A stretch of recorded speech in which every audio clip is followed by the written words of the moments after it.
Assalamualaikum warahmatullahi wabarakatuh. A'udzu billahi minasy syaithanir rajim.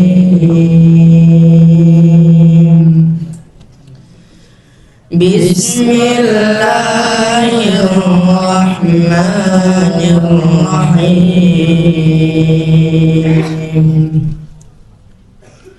Wa man ahsanu qawlan mimman da'a ila Allahi wa 'amila shalihan wa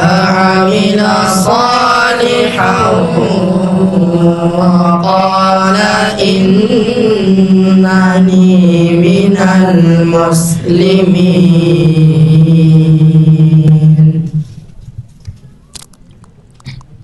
Pemirsa sekalian, ayat yang tadi kami bacakan adalah surah Fussilat ayat ke-33 halaman 480 di juz ke-24 pada baris 6 sampai 7. Ayat ini diawali dengan kata wa yang mana dia termasuk ke dalam huruf. Huruf adalah suatu kata yang tidak sempurna maknanya apabila dia tidak tersambung dengan kata yang lainnya sebagaimana dijelaskan di dalam kitab Nahwul Wadhi pada bab ajza'u jumlah yang berbunyi wal harfu kullu lafzin la yadhharu ma'nahu kamilan illa ma'a ghairihi. Dan huruf juga adalah suatu kata yang tidak ada di dalamnya tanda-tanda isim dan tidak ada juga di dalamnya tanda-tanda fi'il sebagaimana dijelaskan di dalam kitab Al-Jurmiyah karangan Syekh Muhammad bin Daud Hasan Haji. Wal harfu ma la yaslihu ma'hu dalilul ismi wala dalilul fi'li. Dan dijelaskan juga di dalam kitab Imriti pada babul kalam bait ke-26 yang berbunyi wal harfu ma lam yasilahu alama illa intifaqahu lahu alama wal harfu lam yasilahu alama illa intifaqahu lahu alama. Di dalam ilmu Nahwul Wadhi, huruf memiliki banyak sekali macam-macam yang tergantung fungsinya masing-masing. Sedangkan wa di sini termasuk ke dalam huruf athof, yaitu huruf yang berfungsi untuk menyambungkan antara satu kata dengan kata yang lainnya. Sebagaimana telah dijelaskan di dalam kitab Nahwul Wadhi jilid ketiga pada bab al-atfu yang berbunyi al-atfu tabi'un yatawassatu bainahu wa baina matbu'ihi ahadu hadhil hurufi. Dan Imam Ibnu Malik telah menjelaskan di dalam kitabnya Alfiyah Ibnu Malik pada bab atfun nasab yang berbunyi talin bi harfi mutbi'in harfun nasab khusus bi wuddi wa tanah imam soda far'afu mutlaqan bi wawin sunnafa hatta am fi kasir kun wa wafa. Man di dalam ilmu nahwu termasuk ke dalam isim istifham, yaitu isim yang berfungsi untuk menanyakan sesuatu yang berakal. Tetapi fungsi man di sini bukan untuk bertanya, tetapi untuk mentaukidkan atau menegaskan yang paling baik ucapannya. Di dalam ilmu balaghah, man di sini termasuk ke dalam al-istifhamul inkari bi ma'na nafi, yaitu bentuk pertanyaan yang menunjukkan penafian. Sedangkan waman ahsanu ay la ahsanu ahada qaulan mimman da'a ila Allah.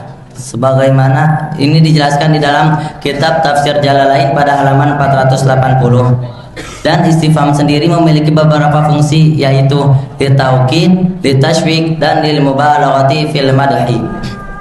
Sebagaimana dijelaskan di dalam kitab Jawharul Maknun pada bab al-insya yang berbunyi wa hal tasdiqin bi aksin ma wabar wa latul istifham rubbama habar li amrin istibqa'in taqriri ta'adu ta'akum ta'ili tabihin istibqa'in tarhibi ringkari di tawbihin taqlibi wa qad yaji amrun wa nahyun wa nida fi ghairi ma'na li amrin musliha. Maka i'rabnya adalah wa harfu atfin mabniyun 'alal fathi man ismu istifham mabniyun 'ala sukun fi mahalli raf'in mubtada'i. Ahsanu. Kata ahsanu berasal dari akar kata hasin dan nun hasuna, yang menunjukkan makna keindahan, kebaikan dan kesempurnaan dan sesuatu yang dipandang baik. Lalu dimasukkanlah rumus isim tafdil ala wazni af'alu dengan wazan af'alu, maka jadilah ahsanu.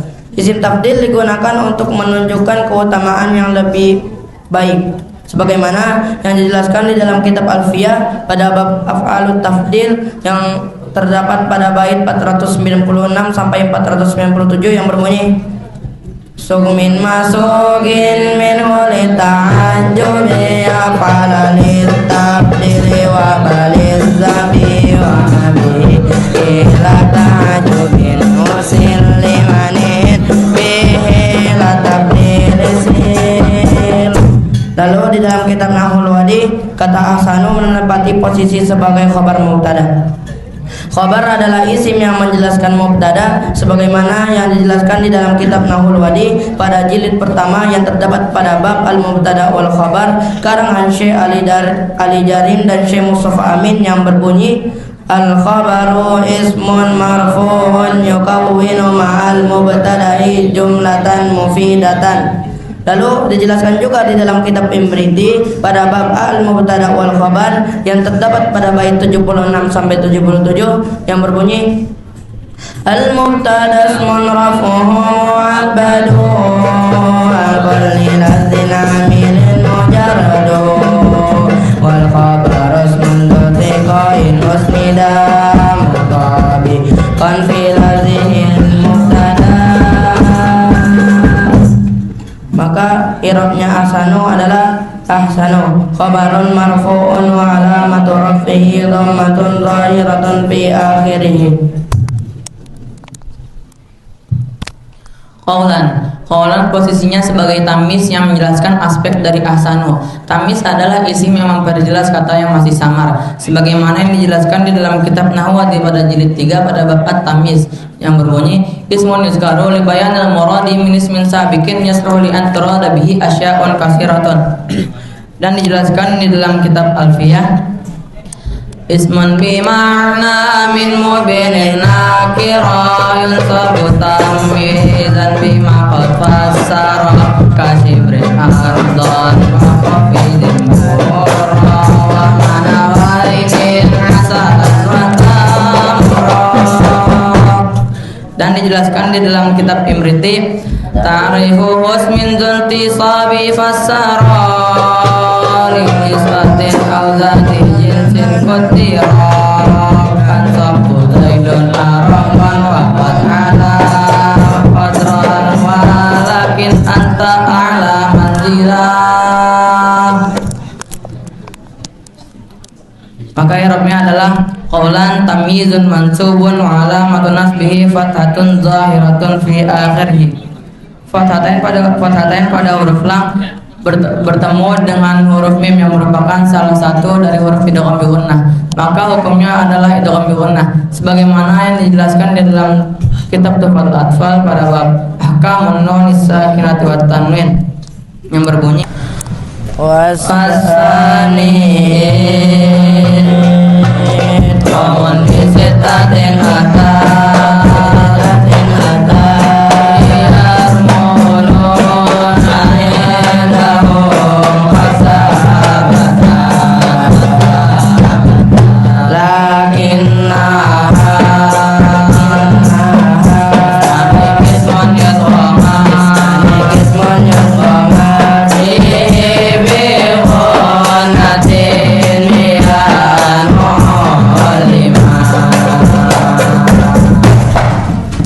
Di dalam Al-Quran, kata qaulan memiliki redaksi dan nahat yang berbeda-beda, yaitu qaulan ma'rufah, qaulan balighah, qaulan karimah, qaulan maisurah, qaulan layyinah, dan qaulan sadidah. Dijelaskan di dalam kitab Al-Mufradat fi Gharibil Quran karya Imam Ar-Raghib Al-Asfahani, yaitu qaulan ma'rufan 'arafan lughatan idraku syai' bi tafakkurin wa tadabburin li asarihi wa huwa akhassu minal ilmi wa yudaddu al-inkar. Yuqalu fulan ya'rifullaha wa la yuqal ya'lamullaha muta'addiyan ila maf'ulin wahidin lamma kanat ma'rifatul bashari lillahi hiya bi tadabburi asarihi duna idraki zatihi, yang artinya memahami sesuatu melalui proses berpikir dan perenungan terhadap jejak atau pengaruhnya. Dan kata ma'arif itu lebih khusus daripada ilmu, dan lawannya adalah ingkar. Dikatakan fulan mengenal Allah, tetapi tidak dikatakan fulan mengetahui Allah dengan fiil yang langsung memiliki satu objek. Sebab manusia mengenal Allah itu dengan cara perenungan terhadap tanda-tanda kekuasaannya, bukan dengan menjangkau atau mengetahui langsung hakikat zatnya. Dijelaskan di dalam kitab Al-Mufradat Al-Fazil Quran karya Imam Ar-Raghib Al-Asfahani, ma'rufan walihada qila lil iqtisadi fil judi ma'rufan lamma kana dzalika mustahsinan fil uquli wa bisyar'i. Artinya oleh karena itu sikap pertengahan dari bermurah hati disebut ma'ruf, karena itu dianggap baik oleh akal sehat dan syariat. Dijelaskan di dalam kitab Tafsir Anwar Tanzil wa Sa'arat Ta'wil ma'rufan hasanan ba'idan anir ribah. Selanjutnya qaulan baligha, dijelaskan di dalam kitab yang sama Anwar Tanzil wa Sa'arat Ta'wil amarahum bittijafi an dzunubihim wan nasfi lahum. Maksudnya adalah perkataan yang sampai kepada mereka, yang memberikan pengaruh mendalam kepada diri mereka. Allah memerintahkan untuk memaafkan dosa-dosa mereka, terus menasihati mereka dan bersungguh-sungguh dalam menyampaikannya melalui metode targhib dan tarhib. Pembahasan selanjutnya yaitu pada lafaz qaulan karimah. Lafaz qaulan karimah dijelaskan dan disebutkan di dalam surah Al-Isra ayat 23. Lafaz qaulan karimah dijelaskan di dalam kitab Al-Mufradat fi Gharibil Quran karya Al-Imam Ar-Raghib Al-Asfahani pada Maktabah Nazarul Mustafa Al-Baz halaman 553. Disebutkan wal akram wat takrim ayyu sala ilal insan ikramun aina fa'ala yalhaquhu fihi ghadada aw ayyaj'ala ma yusalu ilaihi syai'an karima. Dan juga dijelaskan di dalam kitab Anwar Tanzil wa Asrar Ta'wil karya Al-Imam Al-Baydawi rahimahullah pada Maktabah Darur Rasyid di halaman 297. Disebutkan kariman ay jamilan la nasrasatan fihi, yaitu kata kariman adalah sebuah kata yang memiliki unsur keindahan di dalamnya dan tidak memiliki unsur kekasaran di dalamnya. Pembahasan selanjutnya itu pada lafaz qaulan maisurah. Lafaz qaulan maisurah disebutkan di dalam surah Al-Isra ayat 28, dan juga lafaz tersebut dijelaskan di dalam kitab Anwar Tanzil wa Asrar Ta'wil karya Al-Imam Al-Baydawi rahimahullah di halaman 299. Al-qaulul maisur huwa ad-du'a lahum bil maisuri wa huwa al-yusra. Mithlu aghnaakumullahu ta'ala wa razaqanallahu wa iyyakum. Lafaz qaulan maisura dia adalah doa yang dipanjatkan kepada Allah Subhanahu wa taala kepada mereka agar mereka mendapatkan kemudahan dari Allah Subhanahu wa taala. Sebagaimana contohnya yaitu aghnaakumullahu ta'ala wa razaqanallahu wa iyyakum. Semoga Allah Subhanahu wa taala memberikan kekayaan kepada kita, dan semoga Allah Subhanahu wa taala memberikan rezeki kepada kita dan juga kepada kalian semuanya. Dan juga dijelaskan di dalam kitab Al-Mufradatu fi Gharibil Quran karya Al-Imam Ar-Raghib Al-Asfahani di halaman 717 disebutkan maisura wal maisura ay as-sahlu. Dan juga pembahasan selanjutnya yaitu pada lafaz qaulan layyina. Lafaz qaulan layyina dijelaskan dan disebutkan di dalam surah Thaha ayat 44. Qaulan layyina ay lafzan rafiqan. Kata layyina adalah sebuah lafaz atau ucapan yang halus dan perkataan tersebut yang tidak menyakiti hati lawan bicara. Dan juga dijelaskan di dalam kitab Anwar Tanzil wa Asrar Ta'wil karya Al-Imam Al-Baydawi rahimahullah al-layyinu diddul khasyunah wa sata'malu dzalika fil ajsam thumma yasta'aru lil khuluqi wa ghairu minal ma'ani.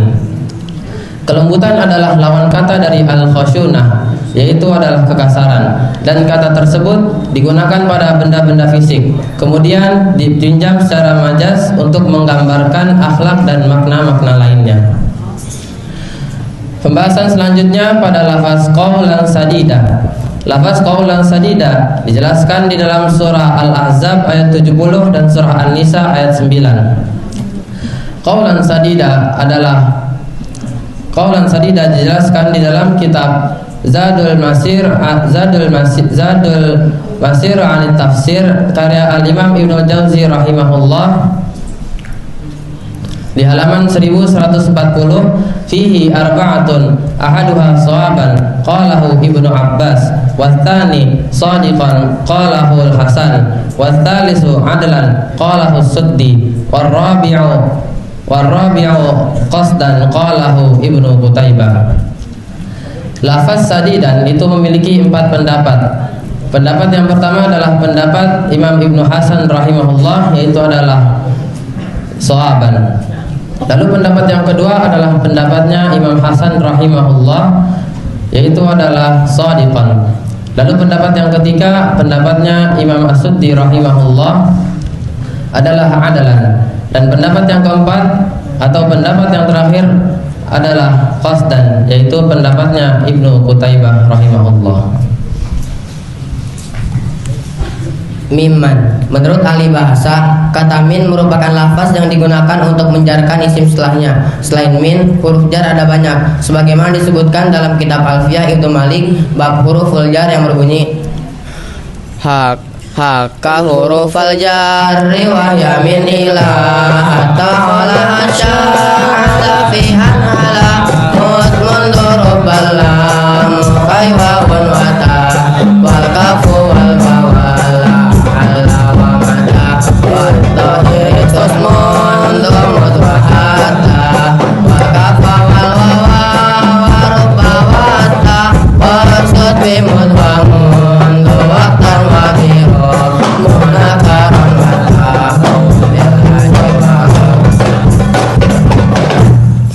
disebutkan juga dalam kitab Nahwadi jilid 1 bab jarul ismi yang dikarang oleh Syekh Ari Jarim dan Syekh Mustafa Amin yang berbunyi yujarrul ismu idza sabaqata harfun min hurufil jaril atiyah wa hiya min wa ila wa fi wa ba wa lam.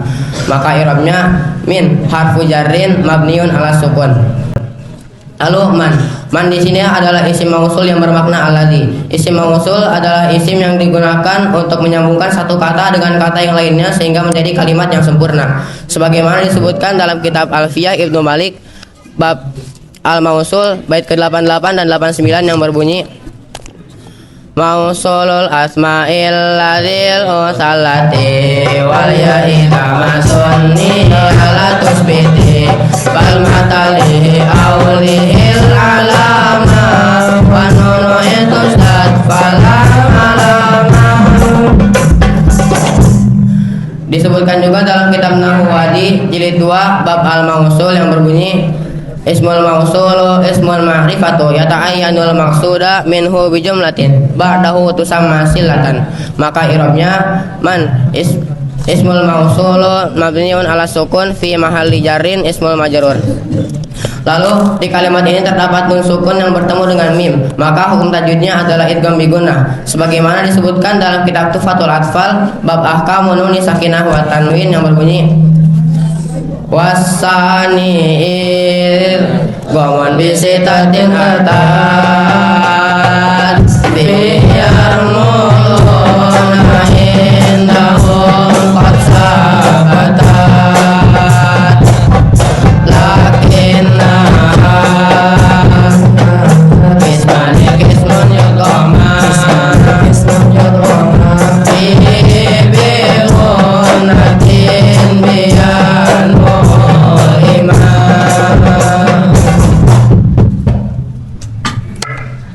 da'a ilallah.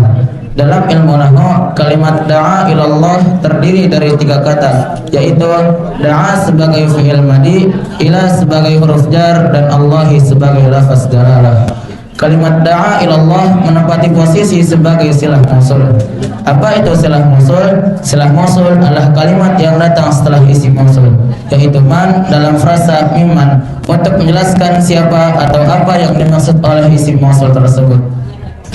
Sebagaimana dijelaskan di dalam kitab Nahwul Wadih jilid kedua pada bab al-mausul karangan Syekh Ali Jarim dan Syekh Mustafa Amin yang berbunyi al-ismul mausulu ismun ma'rifatun yata'ayyan al-maqsudu minhu bi jumlatin ba'dahu tusamma silatan yajibu an tashtamila silatu ala dhamirin ya'udu ala al-mausuli yusamma aidan. Dan disebutkan juga di dalam kitab Alfiyah pada bab al-mausul bait 96 sampai 97 yang berbunyi wa kulluha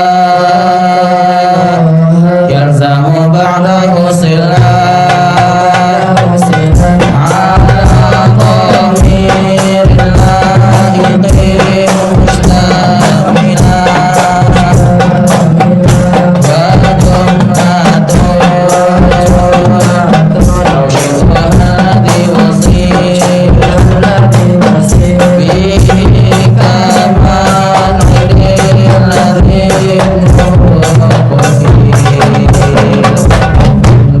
maka i'rabnya adalah da'a fi'lun madin mu'tallul akhir lil ghaibil wahidi mabniun 'ala fathil muqaddari 'ala al-alif li'annahu fi'lun madin mu'tallul akhir wa li'adami ittisalihi bi dhamiri raf'in mutaharrikin wa la bi wawil jamaa'ah wa fa'iluhu dhamirun mustatirun fihi jawazan taqdiruhu huwa wa ya'udu ila man ila harfu jarrin mabniyun 'ala sukun Allahi lafdzul jalalah ismun majrurun bi ila wa 'alamat jarrihi kasratun dhahiratun fi akhirih li'annahu ismun mufradun munsharifun wa jumlatun da'a ila Allah silatul mausul la mahalla laha min al-i'rab. Sedangkan di dalam ilmu tajwid pada kata ila dan da'a terdapat huruf yang berharakat fathah dan setelahnya ada huruf mad berupa alif, maka ia dihukumi mad tabi'i sebagaimana dijelaskan di dalam kitab Tuhfatul Atfal pada bab aqsamul mad bait ke-35 sampai 36 yang berbunyi wal maddu asliyun wa far'iyun nahu wasammi awalan tabi'iyan wa hu ala tawaqqufun lahu ala sabab wa bidunihil hurufu tatalab. Maka ia dibaca dua harakat. Dan pada kata ilallah terdapat hukum tafkhim lafdzul jalalah karena huruf yang berharakat fathah bertemu dengan lafdzul jalalah sebagaimana dijelaskan dalam kitab Al-Jazari pada bab al-lamat bait ke-44 yang berbunyi wa fakhimil awamin bismillahi al-fathina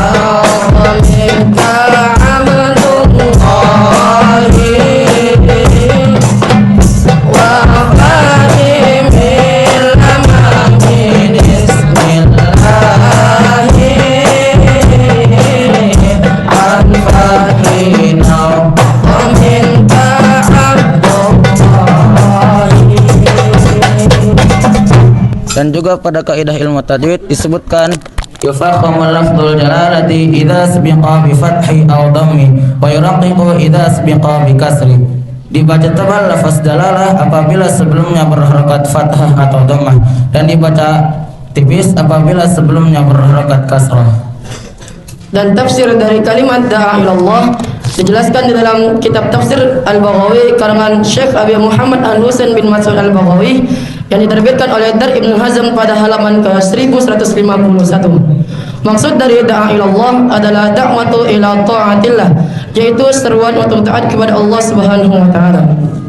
Namun jika kita ingin penafsiran dari kalimat man da'a ilallah, maka di sini terdapat perbedaan pendapat di kalangan para mufassir dalam menafsirkan kalimat tersebut. Pendapat yang pertama, menurut Imam Ibnu Sirin, Imam As-Suddi dan Imam Ibnu Abbas radhiyallahu an, bahwasanya man da'a ilallah wa Rasulullah hina da'a ila syahadatillah. Pendapat ini sejalan dengan hadis yang diriwayatkan oleh Imam Muslim di dalam kitab Jami'ul Bayan an Ta'wil Ayil Quran karangan Imam At-Tabari terbitan Dar Ibnu Hazm pada halaman ke-144 yang berbunyi حدثنا محمد بن الحسين قال حدثنا أحمد قال حدثنا أثبت عن السدي ومن أحسن قولا ممن دعا إلى الله قال محمد صلى الله عليه وسلم حين دعا إلى الإسلام. Lalu pendapat kedua mengenai man da'a ilallah adalah pendapatnya Imam Hasan Al-Basri rahimahullahu taala. Man da'a ilallah huwal mu'min alladhi ajaballahu fi da'wati. Dan pendapat yang ketiga adalah pendapatnya Sayyidah Aisyah dan Ikrimah radhiyallahu anhumah yang terdapat pada kitab Tafsirul Qur'anil Azim karangan Imam Ibnu Katsir terbitan dari Ibnul Jauzi jilid keempat halaman ke-114. Man da'a ilallah qalat fahuwal muadzin idh qala hayya 'alas shalah faqad da'a ilallah. Namun kalimat man da'a ilallah juga bisa diartikan sebagai seorang muslim atau muslimah yang melakukan amar ma'ruf nahi munkar.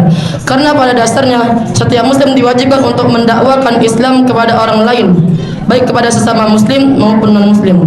Sebagaimana Allah Subhanahu wa taala menjelaskan di dalam Al-Qur'an surah An-Nahl ayat 125, juz 14 halaman 281 bagian kanan pojok tengah ke bawah baris ke-9, 10 dan 11 yang berbunyi A'udzu billahi minasy syaithanir rajim. Bismillahirrahmanirrahim. Ud'u ila sabili rabbika bil hikmati wal mau'izatil hasanah والموعظة الحسنة وجادلهم بالتي هي أحسن إن ربك هو أعلم بمن ضل عن سبيله وهو أعلم بالمهتدين.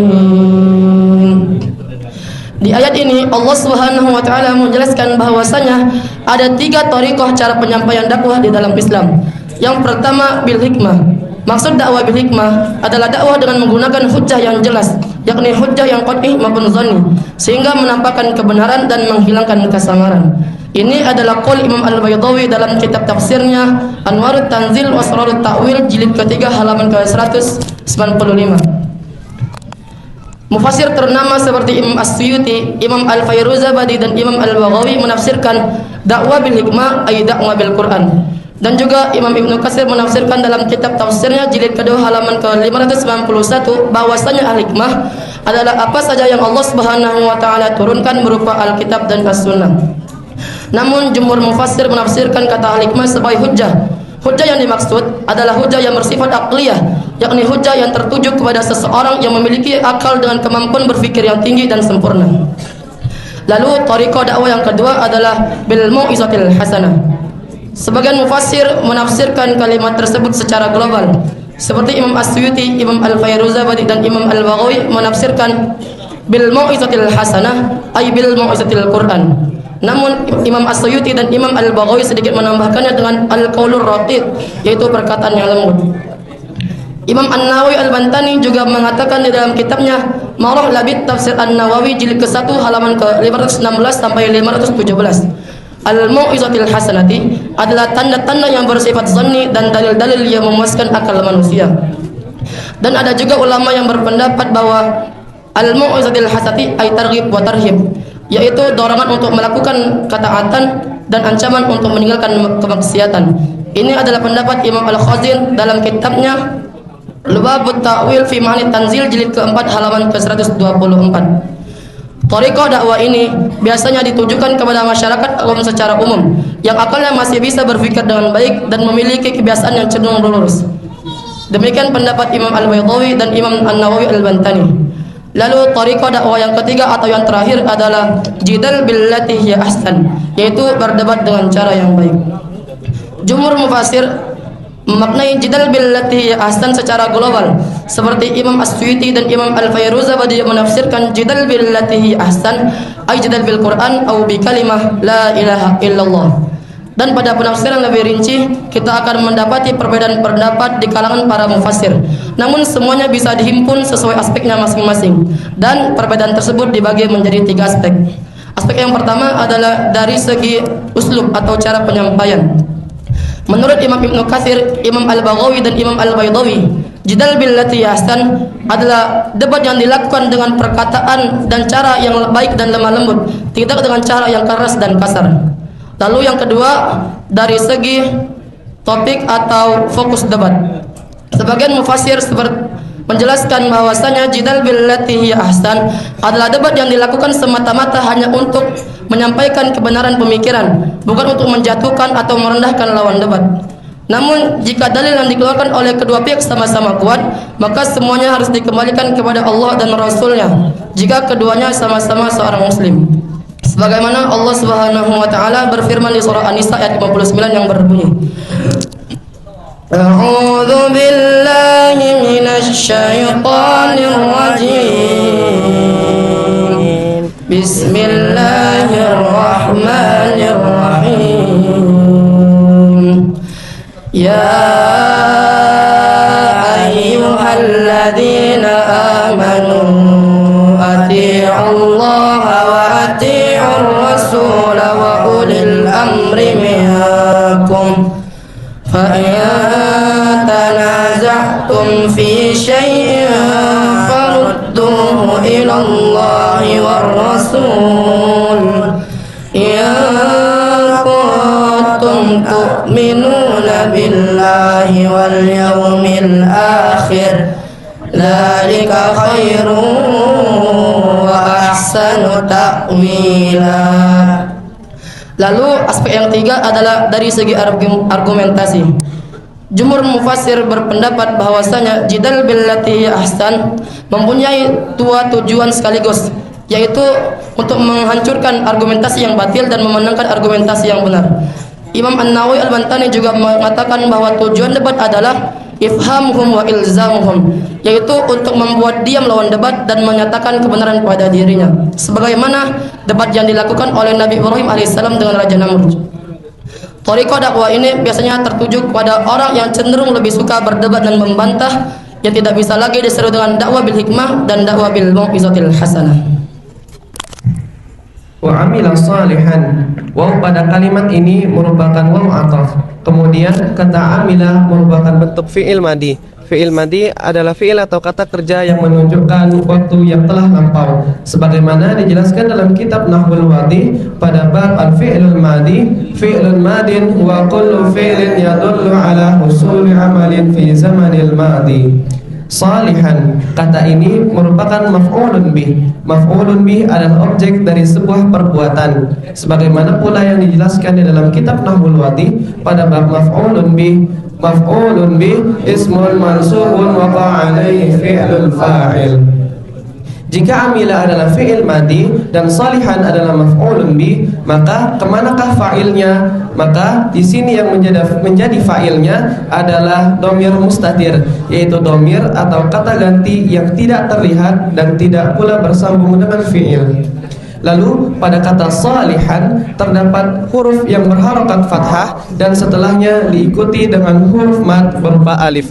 Dalam ilmu tajwid ia dihukumi sebagai mad tabi'i dan dibaca panjang dua harokat, sebagaimana dijelaskan di dalam kitab Tuhfatul Atfal pada bab aqsamul mad yang berbunyi wal madu asliyun wa fariyun lahu wa sami awalan tabi'iyan wa hu malata wa kufun lahu ala sabah wala bidunihim hurufut salam.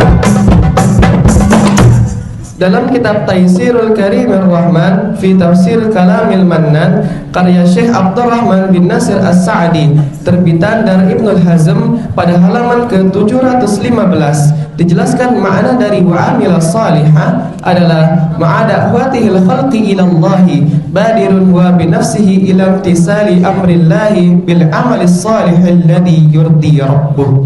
Kemudian dijelaskan di dalam kitab Al-Jami'ul Yahkamil Quran karya Imam Abi Abdillah bin Muhammad bin Ahmad Al-Ansari Al-Qurtubi terbitan dari Ibnul Jauzi pada halaman ke-175. Dijelaskan di sana ada 3 pendapat mengenai wa'amilah salihah. Yang pertama yaitu pendapat dari Ibnu Umamah. Beliau menjelaskan wa amila salihah shalla raka'ataini bainal adani wal iqamah. Lalu pendapat yang kedua, qala Ikrimah wa amila salihah ay shalla wa shama. Kemudian pendapat yang ketiga atau pendapat yang terakhir yaitu pendapat dari Imam Al-Kalbi. Beliau menyebutkan bahwasannya wa amila salihah ay addal faraidah.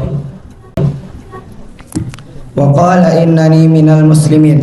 Waw di sini adalah huruf ataf yang berfungsi untuk menyambungkan kalimat. Dan qala adalah fi'il ajwaf, yaitu fi'il yang huruf ilatnya terletak di tengah, sebagaimana dijelaskan dalam kitab Nahul Wadi karya Syekh Ali Jarim dan Syekh Mustafa Amin pada jilid kedua pada bab taqsimul fi'li ila sahih wal mu'tal. Al ajwaf ma kana wastu harfu illatin. Dan qala aslinya adalah qala, wawnya adalah alif. Dari mana kita tahu? Yaitu dengan cara melihat isim masdarnya, yaitu qaulan.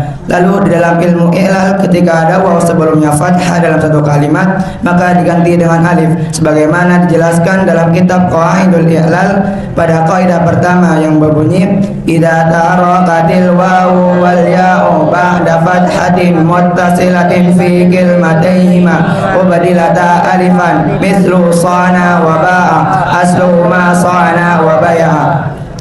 Inna di sini adalah harfu taukid yang fungsinya tansibul isma wa tarfa'ul khabar, yang dia menjadikan mubtada sebagai isimnya dan menjadikan khabar sebagai khabarnya, sebagaimana dijelaskan dalam kitab Nahul Wadi karya Syekh Ali Jarim dan Syekh Mustafa Amin pada jilid pertama pada bab inna wa akhwatuha. Inna wa anna wa ka'anna walakinna wa laita tadkhulu 'alal mubtada'i wal khabari fatansibul mubtada'a wa yusamma ismaha wa tarfa'ul khabara wa yusamma khabaraha. Lalu yang mutakalim di sini adalah isimnya, maka i'rabnya adalah inna harfu nasbin wa taukidin mabniun ala fathi tansibul isma wa tarfa'ul khabar wan nunu nunul wiqayah wal ya'u dhamirun barizun muttasilun mabniun ala sukun fi mahalli nasbin ismu inna. Minal muslimin, min di sini adalah huruf jar yang fungsinya untuk menjarkan isim setelahnya, maka al muslimin adalah ismun majrur. Jadi i'rabnya adalah min harfu jarrin mabniun ala sukun. Al muslimin ismun majrurun bimin wa alamatu jarrihi al ya'u niyabatan anil kasrati li'annahu jam'un mudzakkar salim wa shibhul jumlah fi mahalli raf'in khabar inna. Dan tafsir dari waqala innani minal muslimin dijelaskan dalam kitab Jami'ul Bayan an Ta'wil Ayil Quran karya Imam Tabari tebitan dari Ibnu Hazm.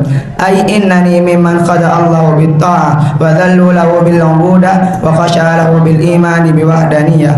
Lalu dalam ilmu tajwid pada kata qala ada hukum bacaan mad asli, yaitu ketika fathah bertemu dengan alif maka dibaca panjang 2 rakaat, sebagaimana dijelaskan dalam kitab Tufatul Alfal karya Syekh Sulaiman Al-Jamzuri pada bab aqsamul mad yang berbunyi wal maddu asliyun wa farayun lahu wa sami'ahu wa tabi'an wa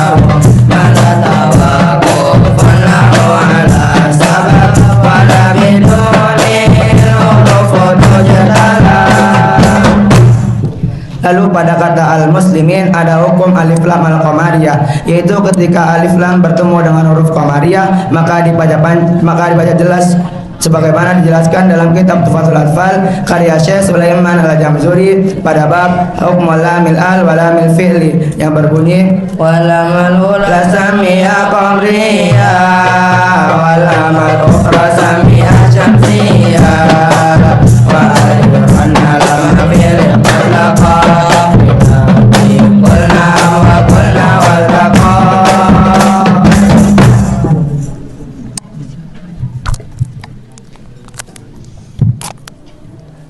Lalu ayat ini selaras juga dengan hadis Arba'in karya Al-Imam An-Nawawi rahimahullah pada hadis ke-34 an Abi Sa'id Al-Khudri radhiyallahu anhu qala sami'tu Rasulullah sallallahu alaihi wasallam yaqul man ra'a minkum munkaran falyughayyirhu bi yadihi fa in lam yastati' fa bi lisanihi fa in lam yastati' fa bi qalbihi wa dzalika adhaful iman rawahu Muslim. An Abi Sa'id Al-Khudri radhiyallahu anhu qala dari Abu Sa'id Al-Khudri radhiyallahu anhu dia berkata Sami'tu Rasulullah sallallahu alaihi wasallam yaqul, aku mendengar bahwasanya Rasulullah sallallahu alaihi wasallam bersabda, man ra'a minkum mungkaran, barang siapa yang di antara kalian melihat sebuah kemungkaran, falyughayyirhu biyadihi, maka hendaklah dia mengubahnya dengan tangannya. Fa illam yastati' fa bilisanihi, maka jika ia tidak mampu maka hendaklah dia mengubahnya dengan lisannya. Fa illam yastati' fa biqalbihi, jika ia tidak mampu maka hendaklah dia mengubahnya dengan hatinya. Wa dzalika adhaful iman, yang demikian itu adalah tingkatan iman yang paling rendah. Rawahu Muslim, hadis riwayat Muslim. Hadis ini menjelaskan kepada kita bahwasannya di sini terdapat 3 metode atau 3 cara untuk mengubah sebuah kemungkaran. Cara yang pertama yaitu adalah dengan tangannya. Yang dimaksud dengan tangannya adalah dengan orang-orang yang memiliki kekuasaannya. Lalu cara yang kedua adalah fabilisanihi, yaitu dengan lisannya, yang dimana kita mendakwahkannya beramar ma'ruf nahi mungkar agar orang tersebut tidak berbuat kemungkaran tersebut. Lalu cara yang ketiga atau cara yang terakhir adalah fabiqalbihi, yaitu dengan hatinya, yang dimana kita mendoakan orang tersebut agar tidak melakukan kemungkaran. Lalu ayat ini diakhiri dengan lafaz wa qala innani minal muslimin. Lafaz ini menjelaskan kepada kita yaitu derajat paling tinggi seseorang yang paling ahsan di hadapan Allah Subhanahu wa taala adalah seseorang yang selalu berserah diri kepada Allah Subhanahu wa taala, dan seseorang yang selalu meningkatkan ketakwaannya kepada Allah Subhanahu wa taala. Dan semoga kita selalu berada di bawah bimbingan Allah Subhanahu wa taala. Amin. Dan semoga kita selalu diberikan keistiqomahan untuk beramar ma'ruf nahi mungkar. Amin. Sebagaimana cara untuk beramar ma'ruf nahi mungkar telah dijelaskan di dalam kitab Maratibul Amri bil Ma'ruf wan Nahyi 'anil Munkar karya Al-Imam Ibnu Taimiyah rahimahullah di halaman 10. Amar ma'ruf bil ma'ruf wan nahyi 'anil munkar bighairi munkar, yaitu mengajak kepada kebaikan dengan cara yang baik dan mencegah kemungkaran tidak dengan cara yang mungkar. Shadaqallahul azim. Wassalamualaikum warahmatullahi wabarakatuh.